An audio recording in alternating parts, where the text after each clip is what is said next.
नेपालबाट इन्टर्न गर्न दुबई गएको काम गर्न सजिलो हुन लागेको थियो। तर फर्स्ट दिनमै 10 घन्टा 12 घन्टा काम गर्न लगायो। दुबईको होटलहरू बाहिरबाट हेर्दाखेरि लग्जरियस लाग्ने, वाउ लाग्ने, तर भित्र हेर्दा स्टाफहरूको काम देखेर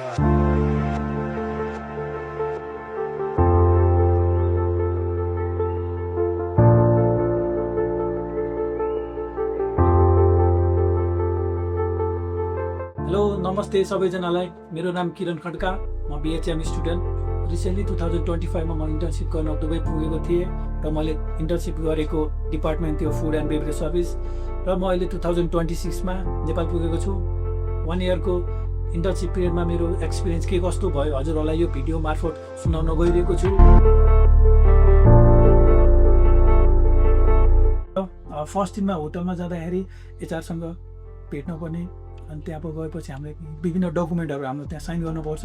त्यसपछि चाहिँ हामीले हाम्रो डिपार्टमेन्टमा तिनीहरूले हामीलाई घुमाउँछन्। हाम्रो सुपरभाइजरहरूसँग, हाम्रो म्यानेजरहरूसँग तिनीहरूलाई हामीले भेट्नुपर्छ, हाम्रो इन्ट्रोडक्सन दिनुपर्छ। अनि त्यतिखेर चाहिँ अब हामीले इङ्ग्लिस टु इङ्ग्लिस कम्युनिकेसन गर्नुपर्छ, जो चाहिँ अलिकति गाह्रो पनि हुन्छ, किनकि हाम्रो बानी पनि हुँदैन इङ्ग्लिस बोल्ने। त्यो भएर इङ्ग्लिस कम्युनिकेसन गर्दा अलिकति हामीलाई आफूलाई अक्वर्ड लाग्छ। र त्यसपछि हाम्रो डिपार्टमेन्टको पुरै डिपार्टमेन्टहरूमा कुन के छ सबै घुम्नुपर्छ। तिनीहरूको नामहरू याद राख्नुपर्छ, जो चाहिँ पछि गएर एकदम इम्पोर्टेन्ट हुन्छ। लाइक कुन बेला कतिखेर तिनीहरूले हामीलाई सोध्छ हामीलाई थाहै हुँदैन, जो चाहिँ एकदम इम्पोर्टेन्ट पनि छ नामहरू रिमेम्बर गर्न। अब त्यसपछि अर्को कुरा के भन्दाखेरि कुन चाहिँ डिपार्टमेन्टमा छ त्यो अनुसार हामीलाई भर पर्छ। जस्तै म फुड एन्ड बेभरेज सर्भिसमा थिएँ, अब मैले फुडहरूको नामहरू सबै थाहा पाउनु पऱ्यो। अनि त्यसपछि हाम्रो गेस्टहरू ह्यान्डल गर्नु पऱ्यो, जो चाहिँ हाम्रो गेस्टहरू ह्यान्डल गर्न एकदमै प्रब्लम त्यसमा छ। त्यो भनेको चाहिँ हाम्रो फुड एन्ड बेभरेज सर्भिस डिपार्टमेन्टको एकदम मेन इम्पोर्टेन्ट टपिक भनेको त्यही नै हो, like how to handle a guest, होइन। अनि त्यसपछि अर्को कुरा भनेको त्यसपछि हाम्रो डेली लाइफ अब हामीले रोस्टर अनुसार हाम्रो होटलमा पुग्नुपर्छ काम गर्न। हामीहरूको ड्युटी रोस्टर हुन्छ, त्यो अनुसार हामीले काम गर्न जानु पऱ्यो। अनि अर्को कुरा भनेको लाइक मर्निङको छुट्टी हुन्छ, इभिनिङको छुट्टी हुन्छ, आफ्टरनुनको छुट्टी हुन्छ, नाइटको काम गर्ने छुट्टी हुन्छ। जस्ट म चाहिँ लक्की थिएँ कि मैले नाइटमा पनि काम गर्न पाएँ, जो चाहिँ लाइक इन्टर्नसिप गर्न गएको मान्छेहरूले हरेकले यो चान्स पाउँदैन। जो चाहिँ अब आफ्नो कतिको ट्यालेन्टेड छ, आफ्नो लाइक हुन्छ नि कतिको अब्जर्भ गर्छ कामहरू सबै हेरेर सुपरभाइजरहरूले, म्यानेजरहरूले हामीलाई त्यो उसमा डिपार्टमेन्टमा राखिदिन्छ। र अब अर्को कुरा के भन्दाखेरि मेन भनेको आफ्नो कला, आफ्नो के कतिको ट्यालेन्ट छ, लाइक डिपार्टमेन्ट अनुसार, लाइक कुन सिफ्ट अनुसार, त्यो अनुसार पनि हामीलाई त्यहाँ डिभाइड गरेको हुन्छ। लाइक हामीलाई त्यस्तो बोल्न आउँदैन, गेस्टहरू ह्यान्डल गर्न सक्दैन भने एउटा अर्को सिफ्टमा राखिदिन पनि सक्छ। लाइक राम्रोसँग बोल्छ, अलिकति ट्यालेन्टेड छ भने गेस्ट ह्यान्डल गर्छ, राम्रोसँग गर्छ भने पनि लाइक त्यो अनुसार पनि हाम्रो छुट्टै डिपार्टमेन्ट हुन्छ। फुड एन्ड बेभरेज सर्भिसमा पनि छुट्टै डिपार्टमेन्ट हुन्छ, लाइक बार हुन्छ, क्यारोके हुन्छ, अरू धेरै डिपार्टमेन्ट हुन्छ, क्याफे हुन्छ। अनि त्यसपछि हामीले कसरी बोल्छौँ र हाम्रो बोल्ने शैली कस्तो छ, यो अनुसार पनि हाम्रो सुपरभाइजरहरूले हामीलाई त्यसरी छुट्याएर राखेको हुन्छ। ल यसरी नै हाम्रो यो 1 हप्ता 2 हप्तासम्म हाम्रो अब्जर्भ गरेर हाम्रो सुपरभाइजरहरूले हाम्रो त्यो अनुसार हाम्रो सिफ्ट अनुसार राखिदिएको हुन्छ। र हामीले अब यसरी नै डेली रुटिन भनेको अब हाम्रो फुड एन्ड बेभरेज सर्भिस भनेको अर्डर लग्ने, गेस्ट ह्यान्डलिङ गर्ने, कसरी बोल्छ, कसरी के गर्छ भन्ने कुरामा मेन हाम्रो फोकस नै यसमै हुन्छ। च्यालेन्जेसहरू के कस्तो हुन्छ भने च्यालेन्जेसहरू लाइक वर्किङ आवर, त्यहाँ अब हामीले सोचेर 8 घन्टा मेनली सर्भिसमा लाइक हुन्छ नि होटलमा काम गऱ्यो भने 8 घन्टा भन्ने हुन्छ, तर दुबईमा त्यस्तो हुँदैन। हामीले 10 घन्टा 12 घन्टा पनि काम गर्नुपर्ने हुन्छ। त्यो चाहिँ हाम्रो लागि एकदम लाइक फेस गर्नुपर्ने हुन्छ, जो चाहिँ हाम्रो लागि एकदम प्रब्लम पनि हुनसक्छ।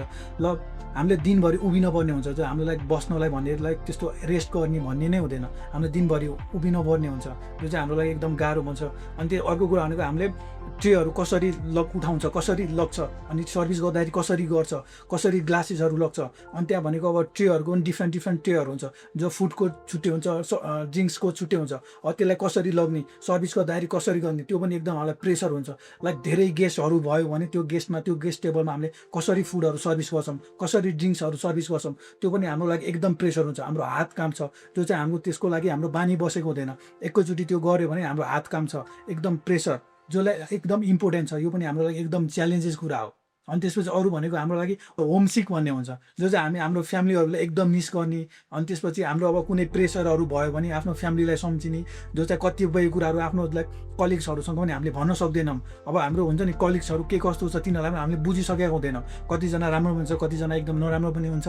अब तिनीहरूलाई हामीले कसरी ह्यान्डल गर्ने त्यो पनि आफ्नो कुराहरू आफ्नो फ्यामिलीहरूलाई अनि हाम्रो सुपरभाइजरहरूलाई हामीले त्यो कुरा हामीले भन्न सकेको हुँदैन। त्यो चाहिँ हाम्रो लागि एकदम च्यालेन्जेस कुरा हो। अर्को भनेको सुरुमा अब हामी काम गर्नुबाट फर्केपछि लाइक रुममा सुत्दाखेरि एकदम जिउ दुख्ने, किनकि हाम्रो दिनभरि प्रेसर भएको हुन्छ, हाम्रो जिउ थाकेको हुन्छ, पुरा सुत्दाखेरि पनि एकदम थकित महसुस हुने। अब त्यसपछि रुम पुगेपछि लाइक हुन्छ नि, खाना पकाउन पनि मन नलाग्ने, भोक लागेको हुने तर हामी थाकेको भएर जिउ पुरा दुखेको हुन्छ। त्यसपछि हामीलाई खाना मन पनि नलाग्ने, एकदम लाइक हुन्छ नि आफ्नो प्रेसर, पुरा त्यो प्रेसरहरू कसरी ह्यान्डल गरौँ भन्ने हुन्छ नि, पुरा एकदम इमोसनल हुने, लाइक घर परिवारमा फोन गर्नु पर्ने। अनि त्यसपछि कतिखेर चाहिँ लाग्छ कि बेकारमा आएछु यार, किन आयो होला भन्ने त्यस्तो लाइक महसुस पनि हुन्छ। ल अब चाहिँ पोजिटिभ साइड, जो चाहिँ 1 इयरको इन्टर्नसिप पिरियडमा लाइक हुन्छ नि, मेरो आफ्नो एक्सपिरियन्स अनुसार कस्तो पोजिटिभ ममा आयो भनेर म चाहिँ त्यो चाहिँ अब हजुरलाई भन्छु। लाइक अब कन्फिडेन्ट बोल्न शैली, हाम्रो कम्युनिकेसन स्किल, यो चाहिँ मेरो एकदम लाइक इम्प्रुभ भएको छ। कन्फिडेन्टमा बोल्न सक्छु भनेर, गेस्टहरूलाई कसरी ह्यान्डल गर्न सक्छु भनेर, त्यो पनि म अब हुन्छ मैले भने कसरी ट्रेहरू ह्यान्डल गर्ने, कसरी मैले डिफ्रेन्ट ट्रेहरूको नाम पनि भने, लाइक ड्रिङ्क्सको छुट्टै हुन्छ, फुडको छुट्टै हुन्छ। अब त्यो कसरी हामीले लग्न मिल्ने, कसरी हामीले उचाल्नु पर्ने, गेस्टहरूलाई सर्भ गर्दाखेरि कसरी गर्ने, लाइक अब गेस्टहरूको टेबलहरूमा एकदम लाइक धेरै गेस्टहरू छ भने पनि तिनीहरूलाई हामीले कसरी सर्भिस गर्न सक्छौँ, के गर्न सक्छौँ, त्यो सबै मैले सिकिसकेँ होइन। त्यो अब मेरो लागि एकदम कन्फिडेन्ट कुरा हो, त्यो चाहिँ मेरो पोजिटिभ साइड हो, जो चाहिँ म बोल्न सक्छु। अब अरू गेस्टहरू आयो भने गेस्टहरूलाई ह्यान्डल गर्न सक्छु। अनि त्यसपछि अब इफ लाइक केही प्रब्लम भयो भने मैले मेरो सुपरभाइजरहरूसँग पनि म बोल्न सक्छु, लाइक सर यसले यस्तो प्रब्लम भयो भनेर म त्यसलाई डाइरेक्ट भन्न पनि सक्छु होइन। अनि यो चाहिँ मेरो लागि पोजिटिभ हो।